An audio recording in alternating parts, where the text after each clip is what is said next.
Si toi aussi tu veux devenir une abeille officiellement, c'est simple. Il te suffit de t'abonner à la chaîne et de cliquer sur la cloche qui s'affiche juste après ton abonnement. Je t'encourage aussi vivement à réagir aux vidéos qui te plaisent. Plus on aura de réactions sur une vidéo, plus on est susceptible de creuser le sujet qui la concerne. Allez, bon visionnage. Bise les abeilles, donc je sais que la connexion est faible, mais nous sommes en direct, enfin pour vous sur YouTube ça sera une rediffusion, mais sur Facebook nous sommes en direct du Héros Festival avec deux personnes. Premièrement nous avons le grand, le seul, le pas unique, chanteur des chansons de Pokémon parce qu'il n'a pas fait que les génériques, tu vas nous expliquer tout à l'heure, et donc il est là, et c'est Jean, Marc, Anthony, Cabella. Ça fait beaucoup.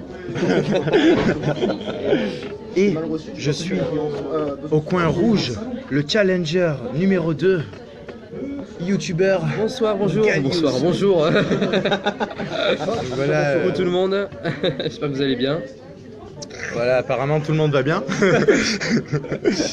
Et du coup, tu avais une question à poser à Jean-Marc. Mais oui, parce que je sais, alors a priori il me semble que l'animé Pokémon a commencé en 99, si je ne dis pas de bêtises, et je voulais savoir quand est-ce qu'il avait tourné le premier générique.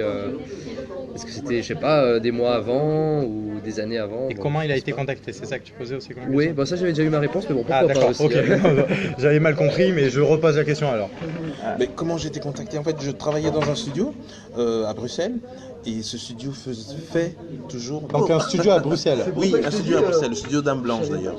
Et je bossais là-bas et en fait la maison canadienne qui s'occupait des doublages est passée à Bruxelles pour trouver des doubleurs et a demandé au studio Dame Blanche de doubler. Et donc le studio Dame Blanche avait besoin d'une voix pour faire le générique et ils m'ont appelé.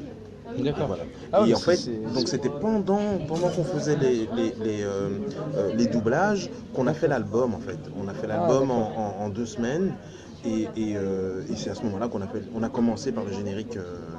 Donc c'était avant que ça sorte forcément. Et voilà. C'est intéressant ce que tu me dis là, parce que en gros, donc pour un animé qui est passé en France, on est passé par la Belgique et par le Canada. Le Canada.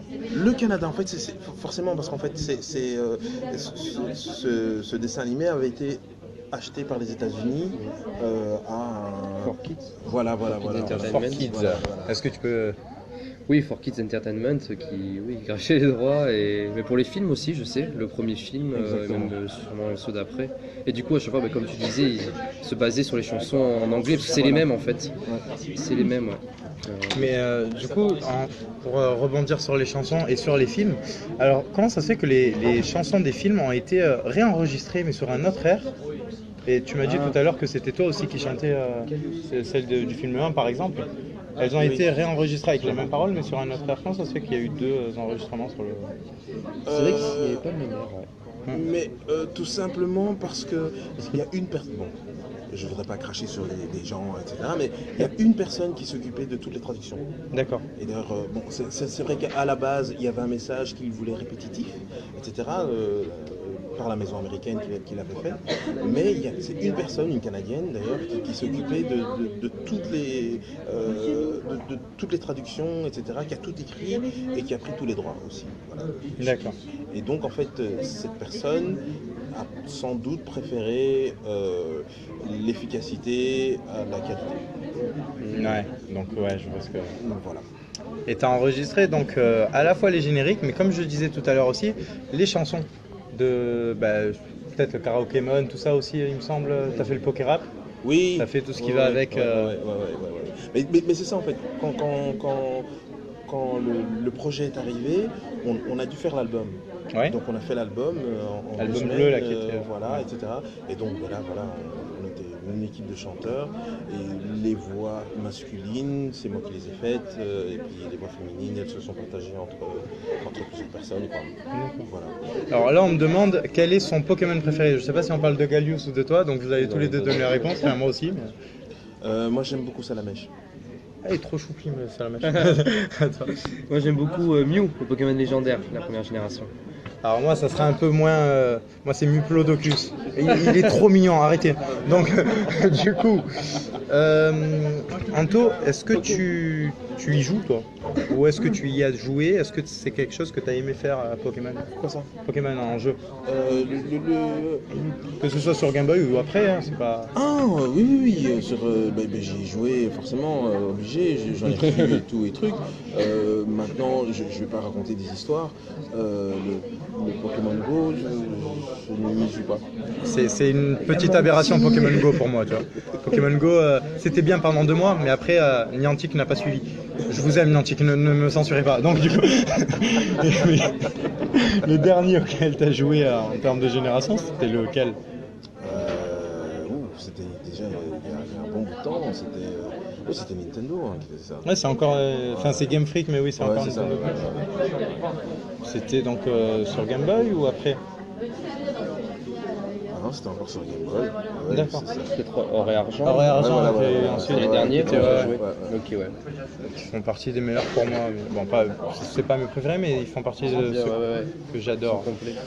Et toi, quel est ton jeu Pokémon préféré? Ta génération ou jeu Pokémon là, En fait, à vrai dire, quand j'étais petit, j'avais pas le droit de jouer aux consoles, des jeux vidéo. Mes parents m'interdisaient, du coup, j'ai pas pu jouer à rouge, jaune, or, argent, cristal. Et après, une fois que mes parents se sont séparés, genre ma mère m'a dit ok, tu peux jouer. Et du coup, je commençais avec la version Ruby en 2003. Et j'ai vraiment, en fait, à la base, c'était pas une version qui devait exister parce qu'ils avaient seulement conçu les 251 premiers Pokémon. Hein. Et après, ils se sont dit, vu le succès, on va élaborer une nouvelle version. Quand même, je sais plus comment celui qui faisait des rêves là, Muna. Muna, ouais. Oui, il y a des théories, mais bon, je suis pas sûr qu'il était. On en parlera plus tard, c'est ça? Ouais, voilà. Et du coup, à la version Ruby, j'aime beaucoup la troisième génération ON. Voilà, je pense que Emerald, c'est ma version préférée. D'accord. Voilà. Donc là, on a génération 2, génération 3. Moi, c'est la 4. C'est la 4. Ouais, j'aime bien, j'adore la première comme tout le monde. Ouais, mais la la 4 4 aussi, sur platine, vraiment. Ouais, la platine Diamant est déjà, vraiment excellent, mais platine m'a donné Ils ont un rajouté effet des encore choses, génial. C'était Génial, génial. Et donc, alors moi, j'ai une question que j'ai été surpris quand j'ai vu ça parce que c'est des dessins animés que je regardais aussi. Yu-Gi-Oh! GX et Dinosaur King. Alors Dinosaur King, il y a un principe assez proche de Pokémon, mais Yu-Gi-Oh! GX, comment ça se fait? Et est-ce que tu as une réponse sur une question que je me pose? Pourquoi il n'y a pas eu de vrai générique sur la première génération aussi? La Yu-Gi-Oh! Tout court. C'est très simple en fait. Pourquoi, déjà, à ta première question, pourquoi Yu-Gi-Oh! Mais tout simplement parce que on est venu dans la même boîte pour faire les doublages en fait. D'accord. Où je travaillais, et donc Parce que j'étais encore là. justement, donc, je précise, on a eu déjà une interview avec Grégory Lenné. Il y a de plus en plus de doublages qui sont faits en Belgique pour des séries qui passent en France. Donc c'est une précision qu'il faut pour les Et auditeurs. donc voilà, donc c'est passé par là, donc ils m'ont pris. Et alors pourquoi il n'y a pas eu de générique dans la première saison? Mais tout simplement parce que il n'y avait pas Voilà. Vas-y. de folie réelle en fait en termes de générique. Et ils n'ont pas vu la nécessité en fait de faire le truc quoi. Voilà. Alors qu'après les génériques sont devenus quelque chose de très important en fait pour les séries. Et après il y a eu toute une politique. Chaque fois qu'on sortait une série, il fallait un générique, Ouais. etc. Donc une question que je pose très souvent aux personnes que j'interviewe, est-ce que tu regardes les œuvres dans lesquelles tu as été contacté, que ce soit en doublage, parce que tu m'as dit que tu en faisais aussi, c'est ça? Oui. Que ce soit en doublage ou en générique. Je parle là principalement de Dinosaur King pour rebondir sur Pokémon après. Plus en termes de doublage qu'en termes de générique.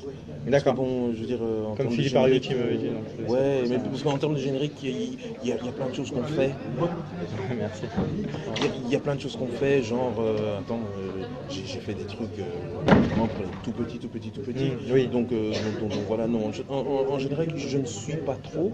Par contre, en doublage, j'aime bien voir un petit peu ce que ça donne, parce qu'en fait, ce qui se passe en doublage, c'est qu'on est toujours pris par le temps, parce qu'on a des budgets, machin et tout. Et donc, en fait, on connaît jamais vraiment l'histoire. On nous donne un peu le schéma, Oui. et puis après, on fait nos lignes. Donc une fois que les lignes sont faites, on peut s'imaginer ce que ça peut vouloir dire dans l'histoire, mais on ne sait jamais. Le fait de voir le truc, c'est toujours intéressant de voir un petit peu de quoi ça parle vraiment. D'accord. Donc voilà. Est-ce que tu peux nous citer des personnages que tu as doublés du coup? Parce que moi, comme je te disais tout à l'heure, je n'étais même pas au courant. Mais en termes de dessin animé, j'ai doublé pas mal de personnages de Pokémon, mais c'est chaque fois des personnages qui apparaissaient une fois, histoire de changer les voix, etc., avec les gens qui étaient beaucoup plus, enfin, qui étaient là tout le temps en fait. Et alors il y a aussi des personnages, mais pas des personnages réels en fait, notamment. En série, tu veux dire? Ouais, c'est ça, D'accord. des séries, etc. Bon, malheureusement, j'ai pas encore fait de série qui ait vraiment fonctionné, donc les noms, je ne les offrirai à rien, mais voilà. D'accord. Alors là, je vais rebondir sur Pokémon, puisque je parlais de Dinosaur King qui a à peu près le même univers. En gros, tu croises des dinosaures, tu les chopes dans des cartes. C'est un mélange de Yu-Gi-Oh! Et de Pokémon en fait, tu vois. Tu as fait les trois, mais c'est pas pour rien. Et cette fois, la question va s'adresser à Gallius. Oui. Alors, déjà, est-ce que tu es un joueur strat? Ouais, en Pokémon. Ouais. Oui, bien sûr. Est-ce que tu suis les comment ça s'appelle ça, les VGC? Ouais, un petit peu, ouais. Donc, Aussi, j'ai joué. ma grande question, quel grand joueur t'a inspiré? Alors, le grand joueur que j'aime beaucoup, c'est Aaron Zhang. Je sais pas si tu vois qui c'est. Cybertron, c'est ça son pseudo? Non, je sais plus. Ouais, Je vois Aaron, Cybertron. mais je vois- Ouais, bon, c'est son pseudo. Que j'aime beaucoup, c'est le seul que je suis sur YouTube. Sinon, après, je sais qu'en 2015, j'avais pas mal suivi. Bon, c'était pas les mêmes. Il n'y avait pas les mégas, il n'y avait pas les primos, tout ça. Mais voilà, ouais, c'est le joueur que j'aime bien regarder. Après, des joueurs français aussi, pour ceux qui connaissent, il y a Haricot TV, Pikachu Pi aussi. SK aussi qui avait été à l'époque de Diamant et Perle. Ah oui, ouais, ça fait longtemps, ouais. Voilà donc pour la question. D'accord. Bon, moi, je l'ai pas encore dit sur la chaîne, donc je vais le dire là. Je suis un grand fan de Jeudi Azarelli. Très très grand fan de Jeudi Azarelli et surtout de son Motisma. Oui. Donc oui. Ça doit pas te parler. ça doit pas parce que là, on a donc le dessin animé, surtout le dessin animé en chanson, voilà. tout ça. Et là, on a le jeu. Donc, hop là, on le voit, sûr. on le voit, C'est c'est différent. trop grand, mec. Donc, voilà. Donc, je sais même pas depuis combien de temps on est en live, mais vu que ça sera en rediff aussi, ça va passer par Vegas Pro et tous ces moments chelous seront coupés. Toi, t'avais des questions à lui poser ou pas? Oui, moi je voulais savoir si c'est possible, quelles études tu as fait pour en venir là. Ah, ben, très bonne question. Est-ce que tu as fait des planches? J'avais oublié. Est-ce que tu as fait des scènes du théâtre pour tout ça? En fait, oui, mais pas pour tout ça. En fait, j'explique en fait. À la base, depuis que je suis petit, je fais beaucoup de danse et de comédie musicale en fait. Et voilà. Et puis j'ai fait des études d'infirmier, en fait, des choses infirmières. Ah, d'accord. Et voilà. Puis après, ben voilà, les aléas de la vie ont fait que j'ai arrêté le métier d'infirmier pour faire de la musique. Et donc je suis professeur de comédie musicale. Je donne D'accord. des cours à Bruxelles de comédie musicale. Et en fait, ce qu'il y a, c'est que je donne des cours de théâtre, je donne des cours de chant et des cours de danse. Et en fait, forcément, en termes de doublage, on prend des comédiens et il n'y a rien à faire. Le chant, ça reste quand même de la comédie, quoi. Et donc voilà. Mais est-ce que tu as fait. Alors, Michel, Bernard, tout ça, me disaient que ils étaient à la fois chanteurs de générique et à la fois accompagnateurs avec des célébrités du style Monsieur Legrand qui a chanté donc Les Moulins de mon cœur. Est-ce que tu en as fait aussi, que ce soit en instru, en chœur, tout ça? Bah, disons que j'ai travaillé avec Youssou N'Dour. Ouais. On a fait un album pour les réfugiés. Il y a déjà de ça, oulala, il y a plus de 7 ans. Déjà donc avant les grandes vagues, etc. On a fait tout un projet pour les réfugiés. J'ai travaillé avec Axel Red. Jamais tes yeux. Oui,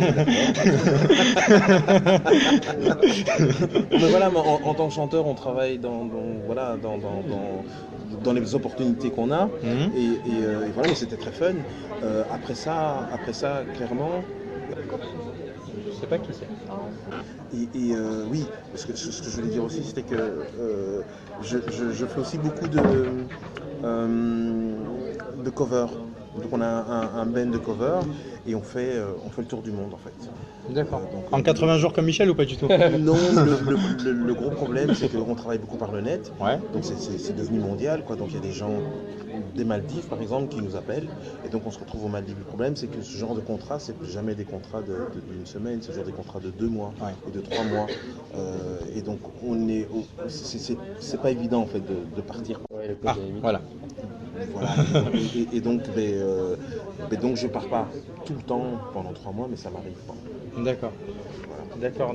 Donc là, on nous demande une petite chanson Pokémon Live. Alors, Carrie, on est dans la salle presse. Ça peut être un peu compliqué. Surtout que je crois qu'ils sont en interview, je sais pas. Oui, Je oui, vois ils sont pas, en ils sont en interview, interview. Moi j'avais Donc, une question du coup pour toi aussi Jean-Marc. Oui. Du coup tu as rencontré alors les doubleurs des héros de Pokémon, non? Sacha, Andy, Oui, tout Andy ça, Studio, tu j'imagine. travaillais avec eux Non. Non? Non, en fait, ce qui s'est passé, c'est quand ils ont terminé la première saison Ouais. en termes de doublage, Ouais. donc l'album était fini, les doublages étaient finis, et donc on a fait une petite fête en réunissant tous les gens qui avaient participé à la première saison, et c'est là que j'ai vu Sacha enfin en tout cas la personne qui s'en occupe et les autres, et puis quelques années plus tard en fait. Je l'ai retrouvé parce que sa fille, non c'est son fils est dans la même école que ma fille. Ah ok. Voilà, donc voilà. Donc ils sont tous belges alors? Oui, Oui. D'accord. D'accord. Et une question par rapport à la fête que tu viens d'évoquer. Est-ce que l'impact de la première saison a été vraiment énorme par rapport aux autres, ou est-ce qu'il y a eu une espèce de crescendo et la saison 2 a mieux marché que la première, la saison 3 a encore mieux marché, etc. etc. En fait, bizarrement, je trouve que l'implication et le gros boom s'est passé beaucoup plus pour la première saison que pour C'est toutes ce que les je autres. me disais aussi. C'est-à-dire que ça avait déjà fait un gros boom aux États-Unis, donc en fait ils ont mis des moyens, pas vraiment financiers, mais il y avait beaucoup de moyens juridiques, tout était protégé, etc. Donc on sentait que c'était un gros truc. Et puis en plus ils avaient choisi la Belgique, ils ont choisi ce studio-là, et donc en fait tout le monde était un petit peu dans l'effervescence. Et d'ailleurs justement après ça on a fait cette fameuse fête.